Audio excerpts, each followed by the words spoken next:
Perkembangan inkuas kematian Allahyarham Zara Khairina Mahathir terus membuka lapisan baharu mengenai peristiwa yang berlaku di asrama SMK Tun Datu Mustafa sebelum pelajar itu ditemui tidak sedarkan diri pada pagi 16 Julai 2025. Prosiding inkuas ini dijalankan di Mahkamah Koroner Kota Kinabalu bagi meneliti punca sebenar kematian Allahyarham. Dalam prosiding terkini, dua perkara penting telah diketengahkan. Pertama, saksi memberi keterangan pada 5 November bahawa dia membantu mencari diary Zara di dalam bilik asrama. Saksi tersebut menyatakan sempat membuka dan membelik diary itu sebelum diserahkan, namun tidak menjumpai sebarang catatan tentang kejadian pada malam 15 Julai. Dia juga hanya bangun sekitar jam 4.50 pagi dan mendapati suasana bilik asrama masih senyap tanpa ada pelajar lain yang menyedari kehilangan Zara. Perkembangan kedua, dari prosiding 8 November lalu mendedahkan bahawa seorang saksi memberitahu mahkamah mengenai ugutan lisan yang pernah dikeluarkan oleh seorang pelajar senior yang juga merupakan kakak kepada saksi terhadap Zara. Ugutan tersebut yang didakwa berkaitan dengan perselisihan faham tertentu tidak melibatkan sentuhan fizikal. Saksi menyatakan Zara kelihatan sangat ketakutan ketika mendengarnya. Keadaan Zara yang ketakutan ini menimbulkan persoalan tentang impak psikologinya dan sama ada ia menyumbang kepada keadaan yang membawa kepada kematiannya. Secara keseluruhannya, inkuas ini semakin mendedahkan suasana tegang di asrama serta interaksi dan konflik yang memerlukan penjelasan lanjut daripada saksi-saksi lain. Prosiding yang akan datang dijangka terus meneliti aspek hubungan rakan sebaya, termasuk kemungkinan wujudnya unsur buli atau tekanan yang dialami oleh Zara di asrama. Mahkamah telah menetapkan beberapa tarikh bagi prosiding seterusnya, iaitu pada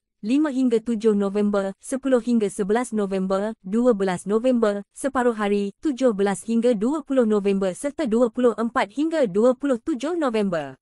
Bagi bulan Disember pula, prosiding dijangka bersidang dari 1 hingga 4 Disember dan 8 hingga 11 Disember tertakluk kepada jadual perbicaraan Mahkamah Kanak-Kanak yang melibatkan 5 pesalah kanak-kanak yang didakwa mencela Zara. Perbicaraan kes itu dijadualkan berlangsung dari 8 hingga 19 Disember selepas jadual asal pada 9 hingga 20 Disember disemak semula oleh Hakim LC Primus semasa sesi pengurusan pra-perbicaraan baru-baru ini. Inkuas ini bertujuan untuk mencari kebenaran di sebalik kematian Zara dan memastikan keadilan ditegakkan bagi pihak keluarga dan semua pihak yang terlibat. Ulasan ini disusun berdasarkan maklumat yang dilaporkan oleh media dan sumber berita yang menyiarkan perkembangan rasmi inkuas.